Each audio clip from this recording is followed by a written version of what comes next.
Okay, so I'm glad and honored to introduce Jaroslav Fabian, Professor Fabian from University of Regensburg. And he is famous in spintronics. Actually, he will be talking about 2D materials and among also facts which you should know, students and other researchers, is that he is co-author of the most cited review in spintronics. I checked today, it is like more than 10,000 citations, I think, in review on modern physics, if I'm not mistaken. And it is quite old review, let's say for physics, like already 20, 21 years old, but why it's still highly cited, because many of the discussions, points, physics there was implemented in experiment and was continued. And it is still, let's say, in the forefront of physics, many ideas. Except maybe a few of them, like symmetry filtering. I checked, it was not there. It was a moment when it was just single work about this, theoretical work. But most of the physics is so he contribute in many areas like spin relaxation, which is important for quantum computing, for example, now. And spin orbit coupling, of course, this is probably the first review in spintronics, where spin orbit coupling was in the center of this review, and some other important concepts. Okay, so he also is example of how career of physicist is quite wide, and the same as Pope, elected yesterday, was in different countries. He also was born in Slovakia. Then he did PhD thesis in University of New York. And then he spent like 3 years in Maryland, I think, as postdoc. Then he moved as a postdoc in Germany, in Max Planck Institute in Dresden. And then he got assistant as associate professor in Austria, probably because Austria is very close also to Bratislava. It's like 60 kilometers, quite close. And then finally, 20 years ago, he got a full professor position in Regensburg, and where he leads the group in spintronic, theoretical group in spintronics. So actually, he is also a coordinator and a spokesperson for Collaborative Research Center Imaging Relativistic Effects in Condensed Matter Physics, which involves 30 principal investigators.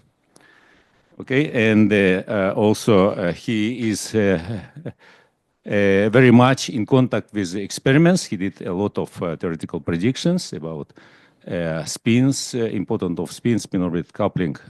I think tunneling anisotropic magnetic resistance is one of the examples of these predictions. And what you also should know, that he is also author of 400 scientific publications. This information from ChatGPT. Maybe they're wrong, but and they also say about 29,000 citations. Okay, that is information which is not provided by him, but provided by ChatGPT. Okay, I think it's not far from reality. Also, ChatGPT should not be believed completely. Okay, so sorry for a long introduction. Jaroslav, please take your time and start with your lecture. Thank you. Mm-hmm. Yeah, thank you very much, Farkad, for the kind introduction and for inviting me here. It's a really great pleasure.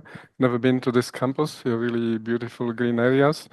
And of course, you have top experts also on spintronics. So I'm really humbled to see many expert faces. So I hope that I will have something for the students, something pedagogical, maybe something for more experts. So of course, there is a gradient in the talk as usual.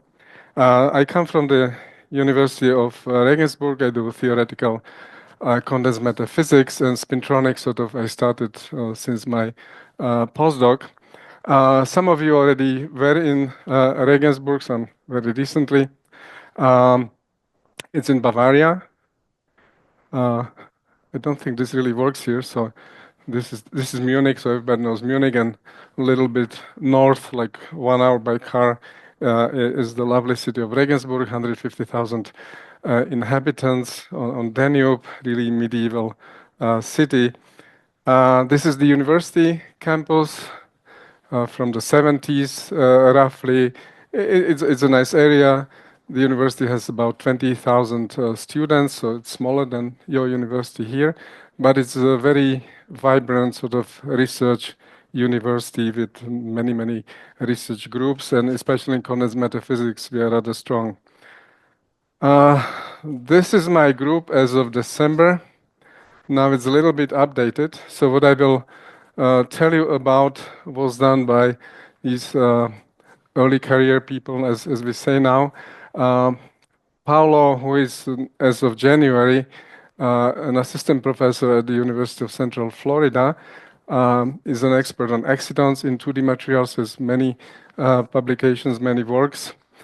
Klaus was with me until January, a long-term collaborator, really a true expert on DFT or spintronics of 2D materials. Now he is in industry. So this is many of our students are local students from Bavaria. They go to industry. They want to extend their free time in academia as long as possible.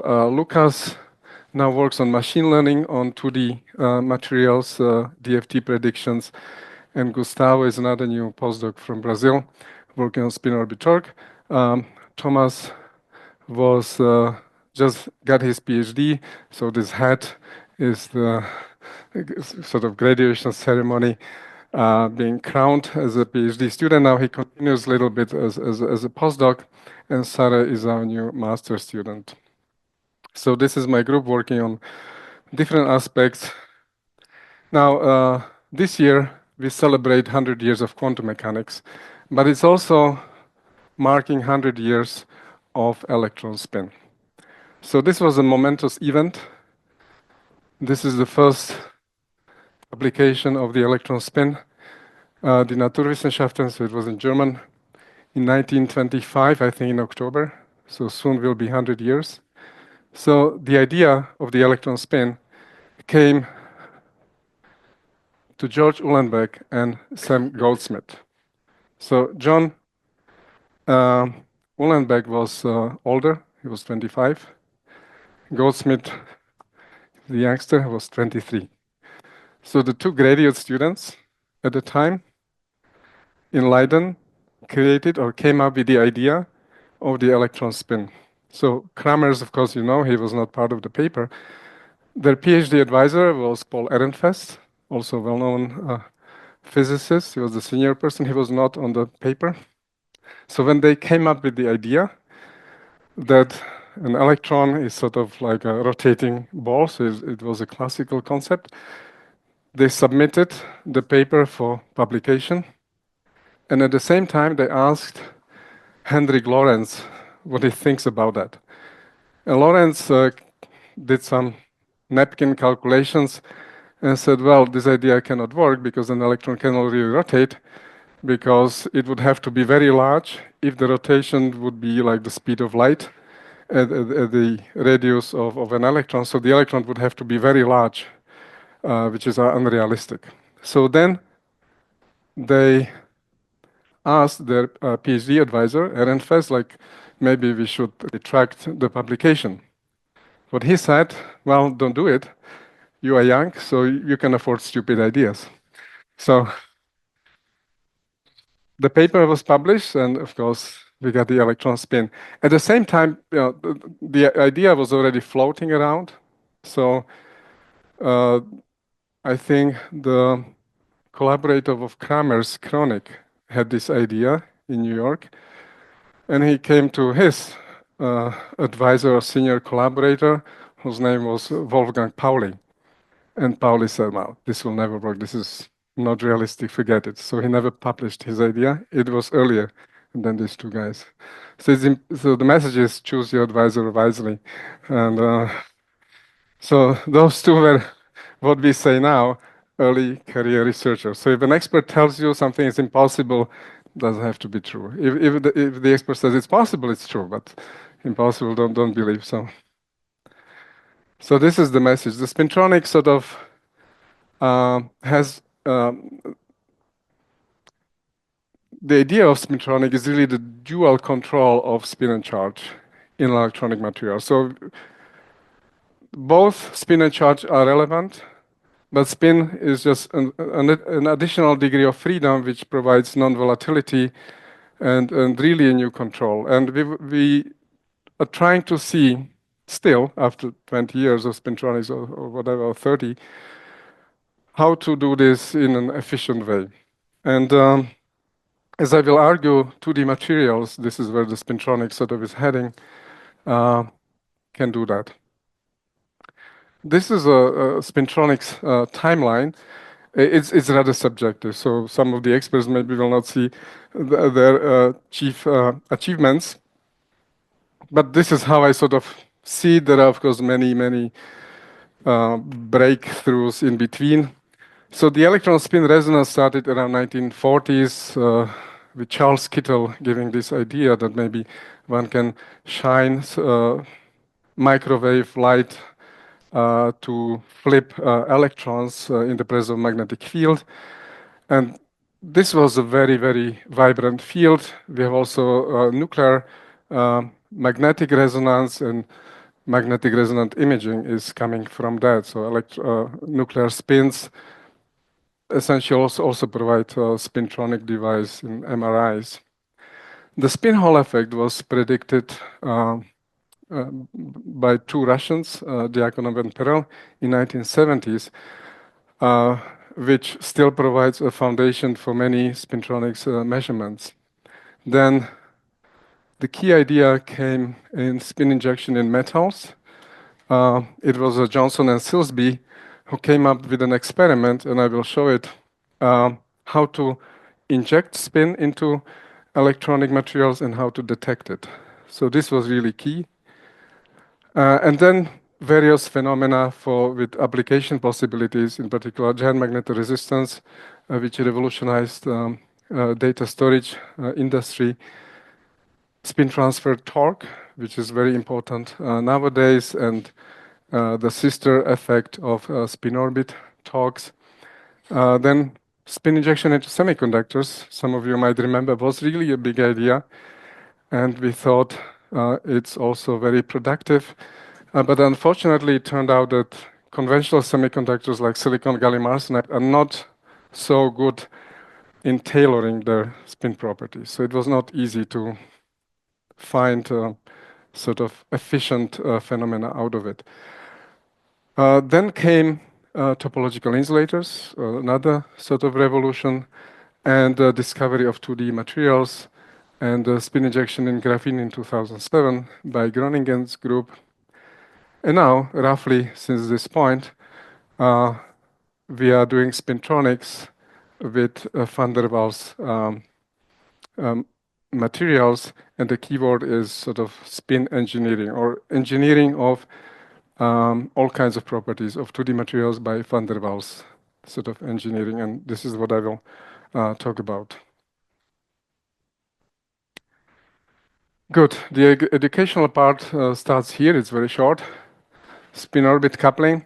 There are two crucial interactions in spintronics, and one is exchange coupling. It's like Heisenberg exchange that controls spin and magnetism. And the other one is spin-orbit coupling. So spin-orbit coupling used to be thought of something very as a nuisance, essentially, like we have to, we have it, it's a relativistic interaction. It's c squared here. But later on, in the 90s, people found ways how to use it to manipulate spin, especially with the spin Hall effect, spin accumulation, anomalous Hall effect, topological effect, and so on. So this is an operator. If you know the wave function, you can just calculate the expectation values for different wave functions. And the textbook notion is that if you have a hydrogen atom, then a 2p level, which has orbital momentum 1, so it's a threefold degenerate in the orbital space and twofold degenerate in the spin state. So the sixfold degeneracy splits into j equals 1/2. So 1 minus 1/2 and J 3/2, 1 plus 1/2 level. So this is a doubly degenerate, and this is 4 times degenerate. So this is the textbook, if you remember the basics of quantum mechanics.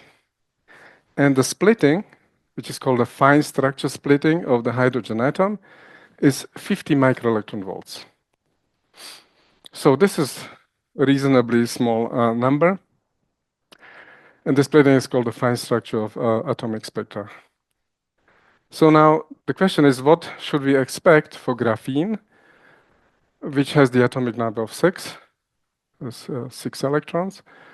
And this is my educational part, is the quiz. Spin-orbit coupling depends on the atomic number S. So, anyone for Z linearly? No one. Anyone for Z squared? No one? Z cube? Okay. So Z4? Okay. And the rest? The rest does, you don't know the rest. Okay. Well, this is an educational moment. You don't have to be ashamed. I asked ChatGPT. I did ask. Oh, you asked. Okay. Okay. But I did ask ChatGPT, and ChatGPT answered D. You could already guess it's not correct. So ChatGPT made a mistake. It's squared. So hydrogen is 50 microelectron volts. Suppose you had a material like silicon, which is Z12, to the power of 4, which gives you a huge factor, like 10 to the 4. So for silicon, this would give 1 electron volt spin orbit coupling, which is not true. Silicon has about 10 milli-electron volt. So that's so from the textbooks of quantum mechanics, we learned that hydrogen-like ions have spin orbit coupling behaving as Z to the 4. But this is only if you have a single electron in the field of Z protons. And this is a huge field. But in real atoms, you have also core electrons, and they shield the field of the protons, reducing significantly the dependence to Z to the power of 2. So atoms and solids, this is the correct rough sort of scaling of spin orbit coupling, and seeing is believing. We did a calculation some time ago already with my collaborator Martin Kurpash. We look at 2D materials for simplicity. So graphene, silicene, germanium, up to bismuthine. And so this is Z here. And this is the spin orbit splitting at the gamma point, which is relevant. So this blue and yellow are rather relevant because the gamma point has the symmetries of the atoms. The K points are rather anomalous, especially for graphene. Graphene would be here. So if you look at the scaling of spin orbit splitting at the gamma points of these materials, you see a perfect Z2 scaling, Z squared. Yeah. So this is really DFT calculation of spin orbit splitting. Graphene is here at the K point, has a smaller spin orbit splitting than hydrogen even. But this is an anomaly, and I will tell you briefly sort of why. Okay, so the basic experiment which still people do to characterize spintronic properties such as spin lifetime, how long an electron spin injected into a material survive. So typically it survives nanoseconds, sometimes picoseconds. We call this spin lifetime. And we also measure how far the electron spin diffuses in a material, and this is called a spin diffusion length. So the experiment is this, that in one electronic circuit on the left, one injects the spin, or we call it spin accumulation, which is the difference between the spin up and spin down chemical potentials, from a ferromagnet. So this would be a ferromagnetic material, let's say cobalt, polarized like this. Spin is injected electrically, so there is a current flowing here. And then the spin diffuses throughout the material. And as the spin diffuses, it also precesses. So we apply magnetic field B, which is perpendicular to this spin injection direction. So this is the spin injection direction. The spin diffuses, precesses, and relaxes. So we get a sort of 3 kernels into the Green's function, or let's say the spin at a given point x away from the injection can be calculated as this integral, where you see the diffusion part here, the precession part here, and the relaxation part here. We have 3 unknown parameters, the diffusion, omega, and tau s. Typically, we take one from somewhere else, let's say the omega, taking the g factor of electrons 2, so we roughly know what is the frequency of the spin precession. And then we measure d, the spin diffusivity, or tau s, spin relaxation times, by fitting. So this is what experimentalists do when they perform the basic spintronic experiments, such as this one on graphene. This is already an ancient experiment from Groningen's group by Van Wes. So there is a graphene, there's a cobalt contact. The spin is injected here, so the electric current flows only here. There is no electric current flowing in the detection, and the spin is detected here by measuring the voltage. There is no electrical current, but the voltage is an electromagnetic force, EMF, and it's generated by the presence of a non-equilibrium spin and the magnetization here. So if I have a magnetization in equilibrium and a non-equilibrium electron spin, this is called a Silsby coupling, then we get a finite voltage signal. So this is how we can detect the presence of the spin. And if we vary this distance, then we can see the spin diffusion length. So if this distance is larger than the spin diffusion length, we see no voltage. As we change the magnetic field, the signal changes, and this is called the Hanle curve. We simply fit this curve to obtain the spin diffusion coefficient, spin diffusivity for graphene, or spin flip or spin relaxation time. So the first experiments in graphene showed typically 100 picoseconds. Then with improving the material, the record lifetimes for electron spin in graphene are about 10 nanoseconds. The spin diffusion length can be rather large because electrons have in graphene a large velocity. It could be micrometers. So this is sort of the basics of graphene spintronics. Now in 2D materials, we have a huge sort of variety of materials to choose from. Of course, experimentalists like to work with materials that are stable in air, so that limits severely the materials that are conceived as useful. So graphene, of course, is rather stable. HBN, hexagonal boron nitride, is rather stable insulator with a large gap. And then we have 2D ferromagnets, and in particular this one, chromium sulfur bromide, is very popular because it's also rather stable, easy to work with, is a ferromagnetic semiconductor. Has also interesting optical properties. And of course, there is a lot of excitement about superconductivity, correlated phases, topological phases of 2D materials.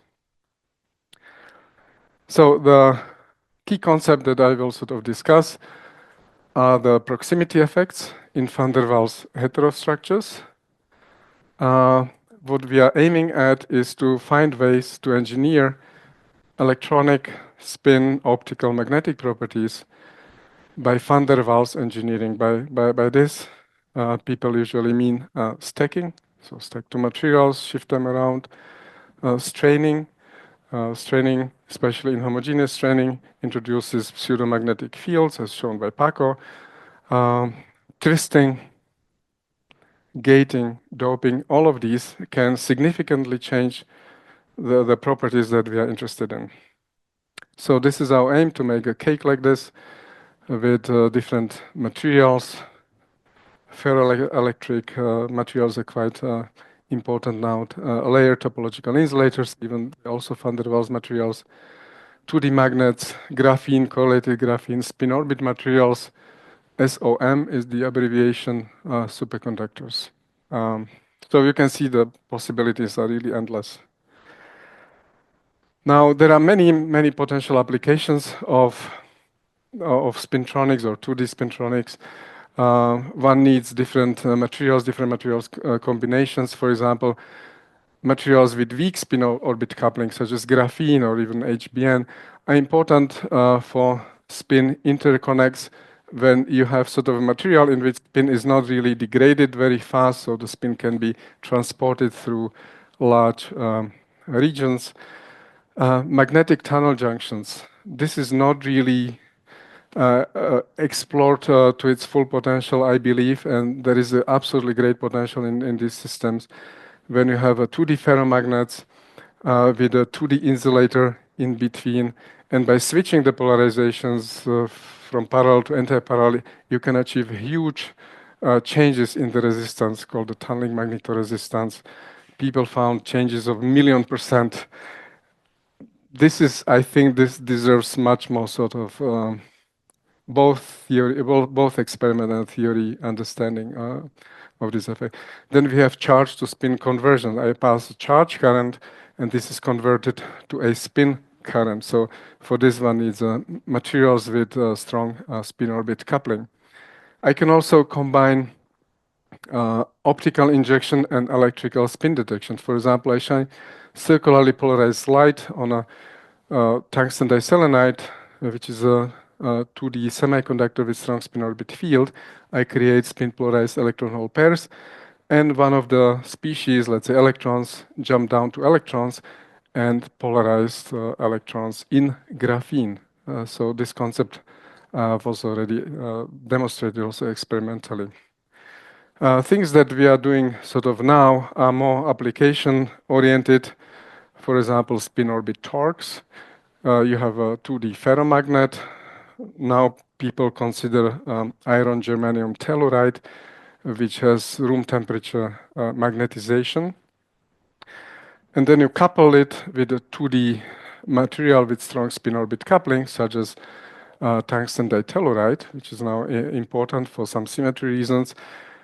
And you pass a current in this heterostructure.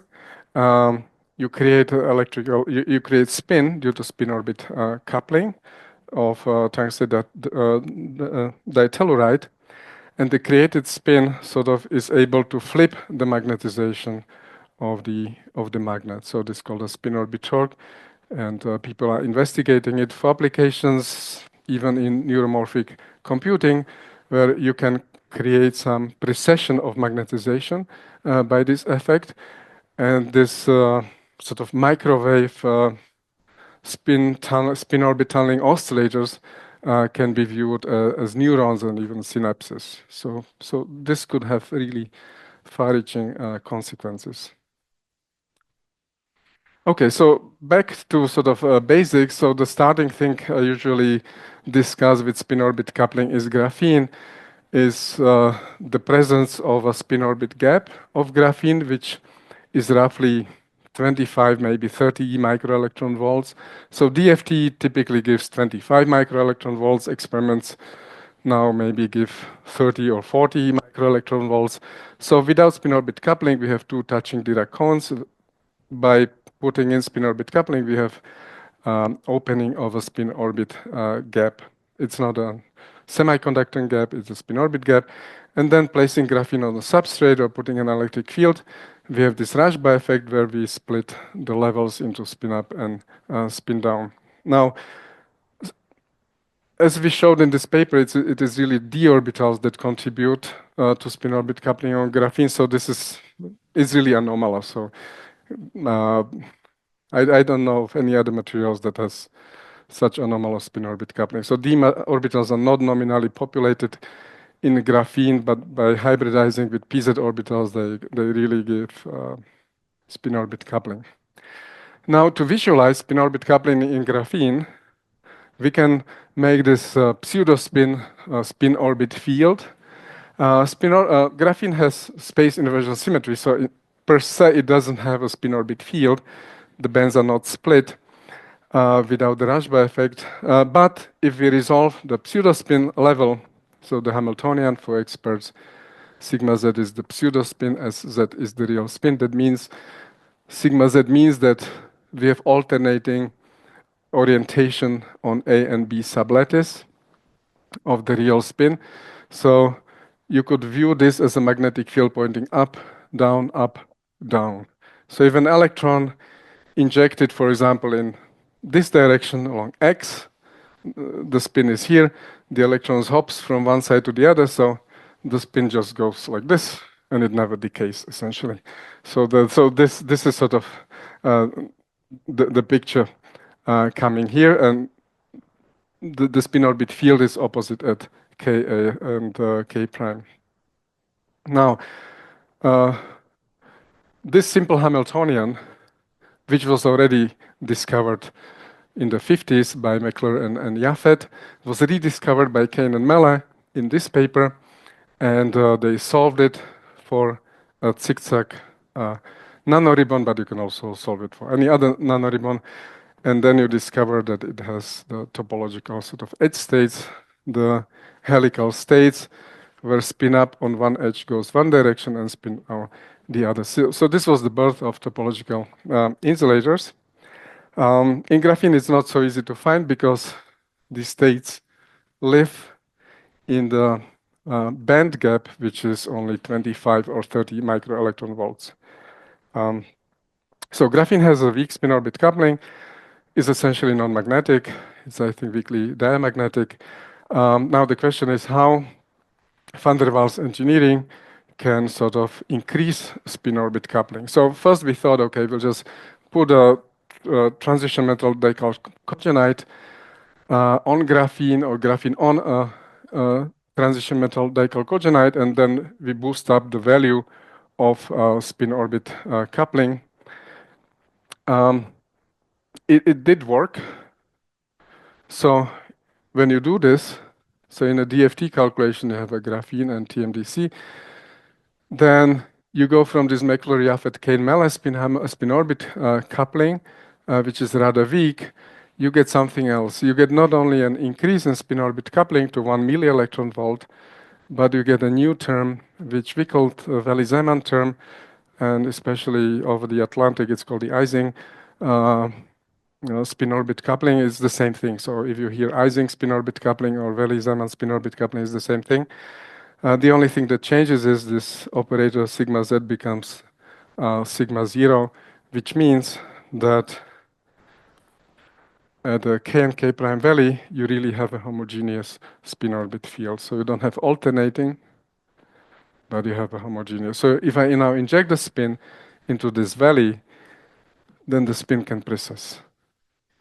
So you can do very nice valley physics with this Hamiltonian. And now also this Hamiltonian is, the Ising Hamiltonian is very important for correlated physics and superconductivity in 2D materials. So by stacking graphene with other materials, you can change even qualitatively the spin orbit sort of field, not just changing the magnitude. And I think this is a very crucial message. So one can be rather creative here. One demonstration of the presence of this Valley-Zeeman Hamiltonian was experimental discovery of giant spin relaxation anisotropy, meaning that if I inject spin into, let's say, graphene, which is in proximity to molybdenum diselenide in this experiment, it was found that spin up, pointing out of the plane, can live 20 times longer than spin which is in the plane. So the spin which is out of plane is sort of protected by this Welle-Zeeman coupling or Ising coupling, which is also out of plane. So the spin doesn't sort of precise much about this and really can live much longer. And this was experimentally sort of confirmed in a couple of papers. Now,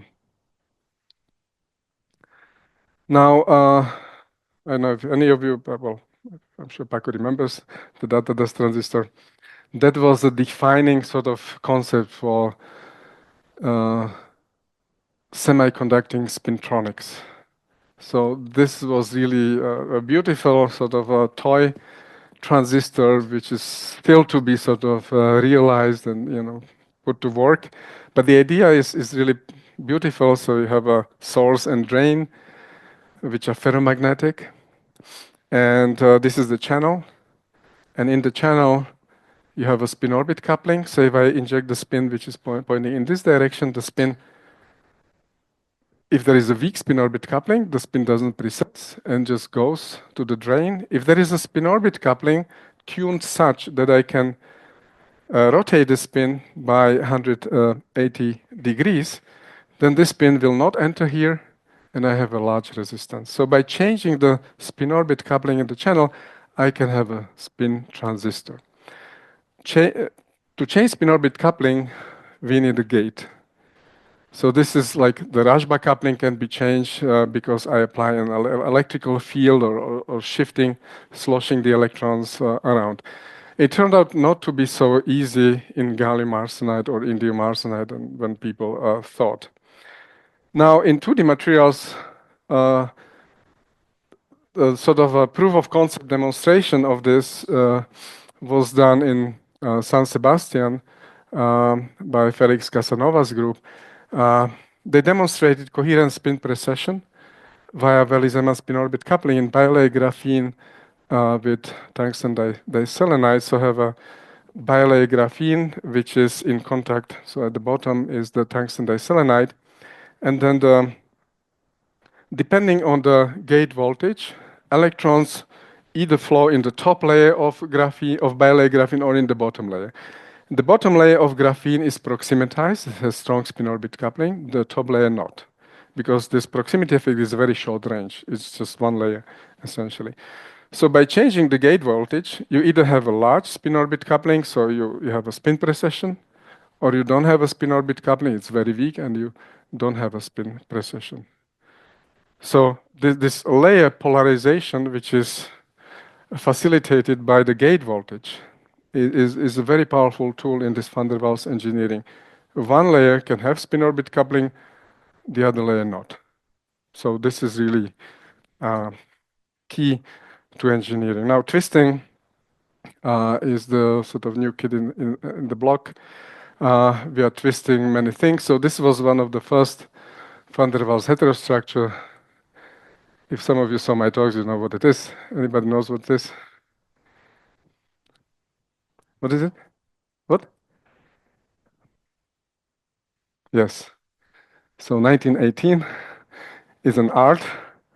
So Malevich was Kazimir Malevich.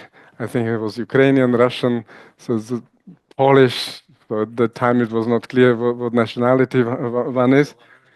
He was okay. So things were well, but he really had beautiful sort of visionary paintings, and I found this one white on white. The name was really interesting, suprematis composition. It's sort of like a quantum supremacy nowadays. It's the word that we are trying not to use, but this is a twisted heterostructure. So, okay, so now we have twisted heterostructures, but I wanted to show, and when I gave this talk earlier, then people asked me, what happens when these two materials are twisted? And I usually said, well, nothing much, probably like 10% change in the magnitude, and I was wrong. That's okay. So then we did twisting. So we have graphene here, and we have molybdenum diselenide, but doesn't matter, you can have any other sort of material of this structure. And these are the band structures for different twist angles in graphene. So So untwisted, 0 degrees. So this is the DFT calculation and the model. You see this nice splitting. It's a Welle-Zeeman-Ising splitting. You go to 19 degrees, the band structure is different. There is some anti-crossing here indicating some maybe topological effect, turned out to be what we call the pseudo-helical states. And at 30 degrees, it disappears. So one only gets this Rashba effect, which is always there, but this Welle-Zeeman or Ising coupling disappears, just goes away. And so if you're an experimentalist working in this field and you claim that something is due to the Ising spin-orbit coupling, then the referee, if it's me, can ask you like what happens at 30 degrees. And then you say, well, that would require a new PhD student and I can do it. And then I said, okay, like, but you know, at least one should think about it, like, because at 30 degrees, it should really disappear, this Ising spin-orbit coupling. So I think this is an important message. It's not just DFT, there's a tie banding calculations and it's a symmetry argument. So for experts, if a graphene K point is between, at 30 degrees, the graphene K point is between K and K prime of the TMDC. K of the TMDC gives spin up, K prime gives spin down, so graphene fills 0. That's the simple message. Yeah. So it's a symmetry argument, but there is no Ising spin. Now the next point is there is some symmetry argument why Rashba coupling is always tangential. In always, like in materials in which we have a mirror here, the spin orbit field can point only perpendicular, because if I have mirror symmetry, spin transforms as orbital momentum, so this spin by mirror symmetry stays the same. If I would have a spin in this direction, then the spin would be flipped by mirror plane. So if I have a mirror plane here and the electrons moves here, so like in a tight binding picture from this to here, then the electron can only feel a perpendicular spin orbit fields. And this is what we call the Rashba field. If I do not have this mirror symmetry, like here, then I can also have a spin orbit field in this direction. So I could have many possibilities. Now, as I twist graphene on TMDC at 0 and 30 degrees, I have a mirror plane, but in between I don't. So in between, I can have spin orbit fields which are not really tangential. So Rashba field can acquire a phase. So this is a DFT calculation for 0 twist angle, 19 degrees and 30 degrees of twist. And you see beautiful Rashba field, which is perpendicular to the velocity, here and here. But in between, there is a variation. So Rashba is tilted away. So this is another example how twisting can lead to spin orbit engineering. We have a prediction how this sort of happens, how the magnitudes and angle of this Rashba sort of changes with the twist angle. But most important, it has been even measured now. So again, by a group of Felix Casanova, they had a twisted graphene on tungsten diselenide, and they did measure this Rashba angle looking at the charge to spin conversion. So they go from 0 to 30 degrees as the twist, and they measured this Rashba tilt angle. So this is the DFT prediction. It's much more moderate, and experimentally see 60% deviation, which is huge. Oh, well, also here. So they have these points. Yeah. So Rashba is no longer just Rashba as we know it. Rashba has now many phases. Well, unfortunately, as you know, Emmanuel Rashba died earlier this year. So I was actually, we found all these results when he was still alive, but I don't know whether he sort of read any of it.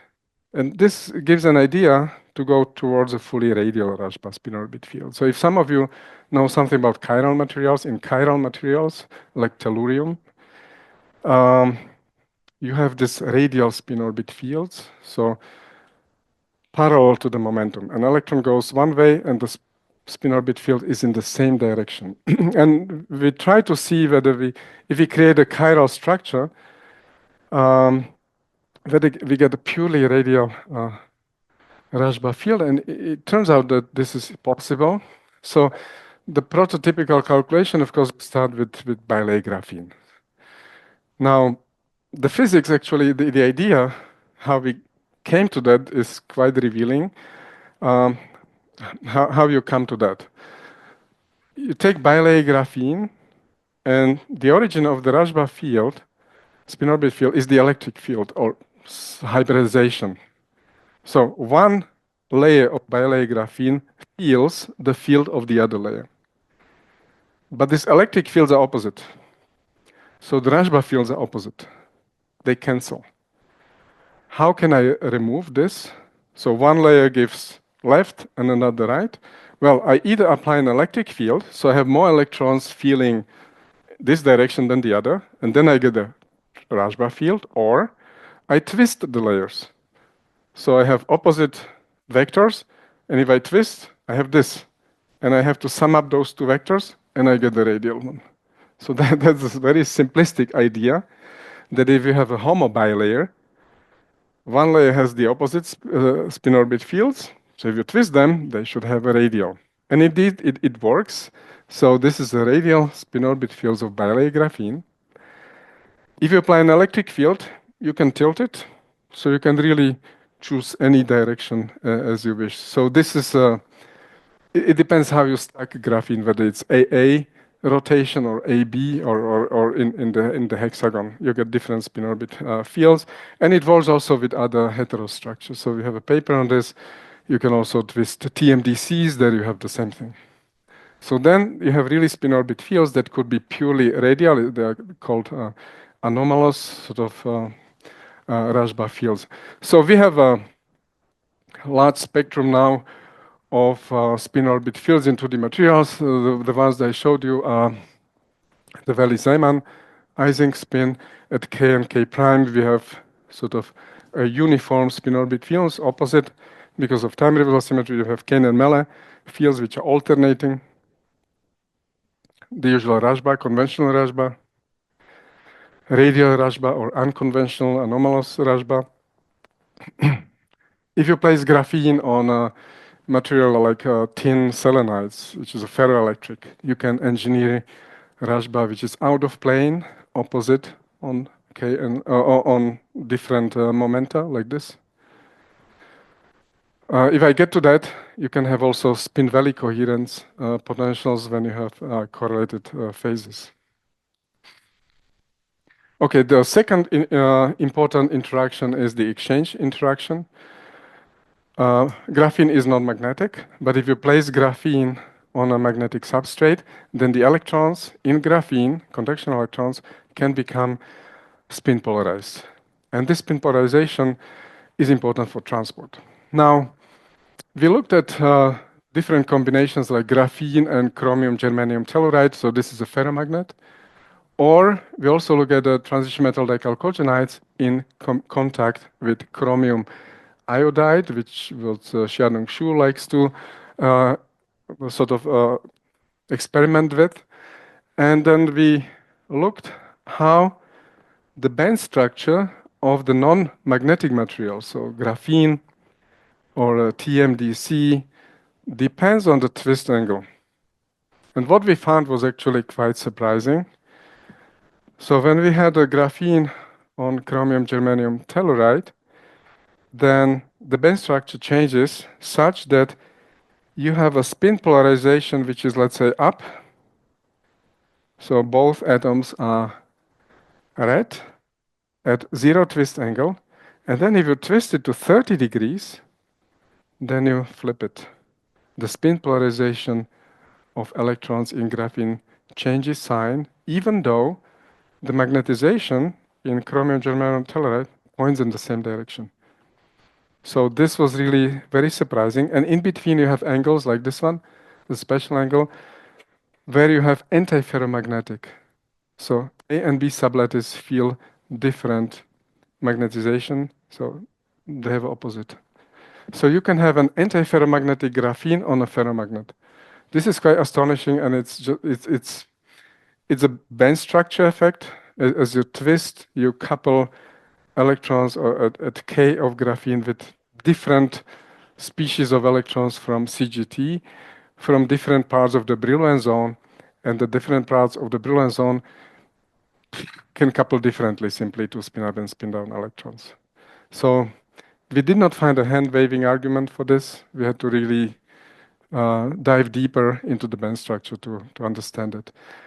Also in the TMDC and chromium iodide, when you twist it, for example, the conduction band of the TMDC will stay the same. So you will have the same exchange coupling from 0 to 30 degrees. But for the valence band, which has orbitals which are more protruding towards outside of the sheet, the exchange coupling changes sign. You can also form what we call exotic heterostructures. So exchange spin-orbit coupling heterostructures that, for example, you place graphene between a strong spin-orbit material like tungsten diselenide or a magnetic material, chromium germanium telluride, and then you look at the K and K prime value of graphene and you see completely different band structures. So really different valley physics in this case, and you can do all kinds of quantum Hall effect experiments, topological effects, and so on. And you can change this structure by electric fields. Now, let me just briefly go to the final sort of part of my talk. There are some experts in the audience on correlated phases. We mainly look at untwisted structures because then we can do also some DFT calculations that we always like to have some benchmark. And there we are interested in the interplay between spin and orbital properties of graphene, which are now commonly called isospin. So isospin is a term which combines Valley degrees of freedom and spin degrees of freedom. So this is an example of orbital magnetism of twisted bilayer graphene on the HBN. At low temperatures, let's say below 10 Kelvin, this heterostructure or the twisted bilayer graphene will exhibit special correlated phases which which are manifested as magnets, but these are orbital magnets. So it's not a spin magnet, but magnet in a way that you have more electrons in one valley than in the other due to electronic correlations. And the valleys have a large magnetic moment because of the Berry phase and so on, maybe like 50 or 60 Bohr magnetons. And you see this orbital magnetism. And this can be visualized. So this is magnetic moment in Bohr magneton. And you see that this structure is sort of magnetic. And this is a purely electronic correlation effect. The importance of this is, of course, for fundamental physics. We are trying to understand it. But as, for example, this experiment shows, one can switch the orbital magnetization by passing electrical current. So I have an orbital magnet.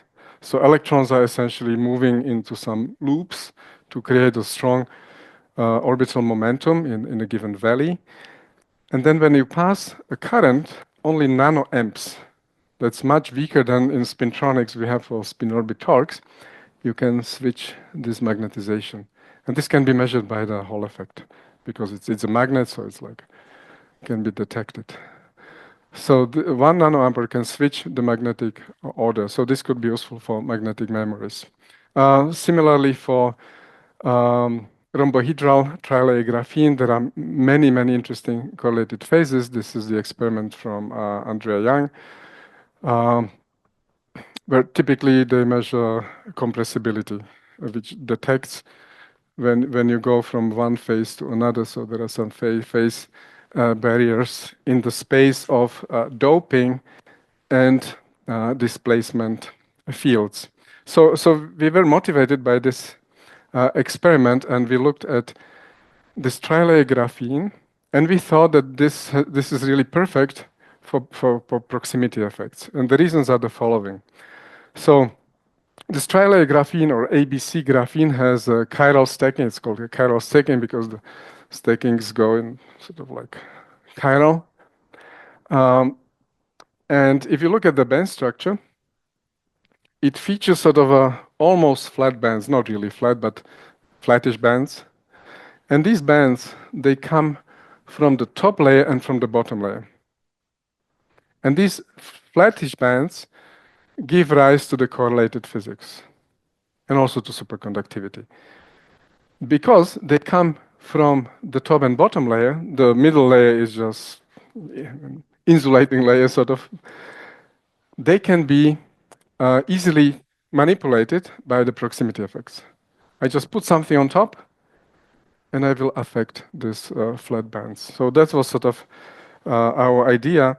And we did also DFT calculations to get the realistic band structure for ABC graphene and stacked in different spin orbit materials, also exchange materials. I'm not going through that. But essentially, Jaroslav was my PhD student. He did sort of a RPA level calculation with Hubbard U interaction in the momentum space, not like real space Hubbard U, but this momentum space Hubbard U that people often use to describe these materials.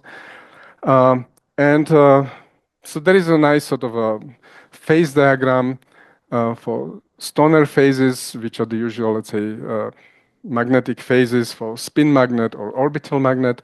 Then on each lattice point, you have the same sort of correlation interaction. And there are these famous intervalley coherence phases where you couple K and K prime states in a coherent way due to electronic interactions. Now, when we look at structures which are proximatized by spin-orbit coupling, then we find many, many more phases, which is not surprising. If you do Hartree-Fock on this, then you find that this splittings of the bands due to correlations are typically milli-electron volts. And this is the same as spin-orbit interaction due to proximity effects, milli-electron volts, or is the same as the exchange interaction due to CGT. So now we have this energy scale due to correlations and proximity effects, which is the same. So clearly there will be a sort of interplay, and you get a lifting of degeneracies for many of these phases. Let's say spin one direction or spin other direction will have a different critical temperature or different strength or different singularity in the RPA language. But you also get new interactions. And one interaction that we found, and I think this could be quite interesting, is due to this Ising spin orbit coupling and electron-electron interaction. And the effective Hamiltonian is like this, that you have the spin flip interaction. So this is the real spin. So Sx, Sy are spin flipping, like the usual Pauli matrix. But you also have a valley flipping interaction. So it's a spin flip valley flip interaction. It's a coupling which we call the spin valley coherence coupling, which could be a new sort of a spin interaction or effective spin orbit coupling due to correlated effects. Okay, this is, I'll just skip that. Anyway, so this was really for the experts. You saw the gradient. So outlook is like there are immense possibilities for spintronics with 2D materials. We can really engineer spin properties, spin orbit coupling, exchange coupling. And the beauty of condensed matter physics is that we have really many Hamiltonians. Unlike QCD, they have one Hamiltonian and 10,000 people. We have 10,000 Hamiltonians and 10,000 people. So, you know, you can have your own Hamiltonian, your own name as you wish. So thank you very much.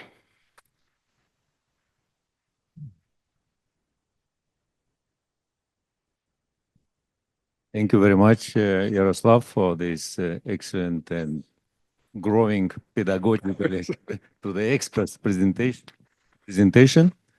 Okay, now we are, of course, open for the questions. Paco? part of the talk, people assume generally in these tri-layer, rhombohedral tri-layers and so on that the induced spin orbit coupling is Ising-like. Yes. Could you comment on that? We also have Ising one. It's more complicated. Oh, sorry. You start with the Ising one as like a bare Hamiltonian, and you add Coulomb interaction. And then the effective, so what I showed you, this is already at the Hartree-Fock. So it's a single particle Hamiltonian explaining the Hartree-Fock excitation result. So if you say that the Hartree-Fock excitation is sort of the single particle interaction, then this is what you get. It's sort of like when you start with the normal Hamiltonian for graphene, you add a Coulomb interaction, and then you add, and then you do some mean field, you get magnetization, which could be described as a single particle Hamiltonian plus exchange coupling. So this is like this exchange coupling. This is the order parameter that you put to the single Hamiltonian to describe the result. So, but it's based on the Ising spin. Absolutely. Thank you. Rashba doesn't play so much role here.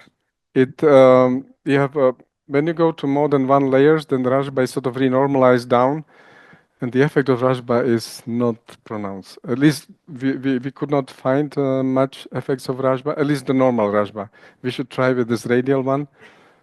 So the radial is not clear because this is very new and people have not explored it yet. What are the ramifications? Yeah, I have a very naive question because maybe I got lost because you were somehow showing the calculation of twisted bilayer graphene on top of whatever substrate, and you were doing in at a level of DFT. So can you do magic angle and then twist it also on another subset, which is the size of your, how many atoms you have on the system, and how can you calculate it with DFT? Okay, so yeah, very good point. Technical maybe. So when you create a heterostructure, when you want to do DFT, you are limited to some supercell sizes. So for us, it's a couple of hundreds of atoms, let's say 200, 300, 400 of atoms we can do. So the heterostructures have to be a little bit strained. So we strained typically graphene because if you strain TMDC, then the band gap changes dramatically. Graphene is better under control. But all our calculations, like the newer ones here, they have strain less than 1 or 2%. So this is quite reliable. Then when you change, when you have a different twist angles, then of course the size of the heterostructure changes. So then you have to look at the relevant points at the Brillouin zone space to compare the results. So we always fit some special points, well, K points, sometimes gamma points, when you have downfolding to get the values. Okay, thanks. Welcome. Yeah, thanks for the nice presentation. I can think of a couple of papers where you can find catalogs of the spin textures, just knowing the point group of the material. So you don't really have to go case by case analyzing the spin texture you're gonna get. I mean, you know it beforehand. Have you considered that possibility?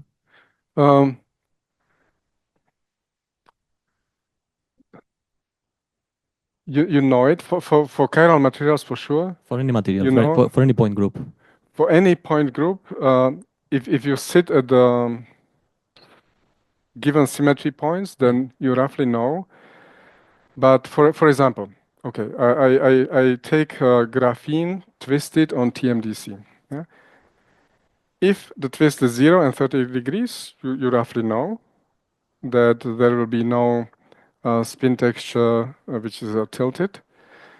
In between, you will know from symmetry arguments that it is tilted, but you don't know how much.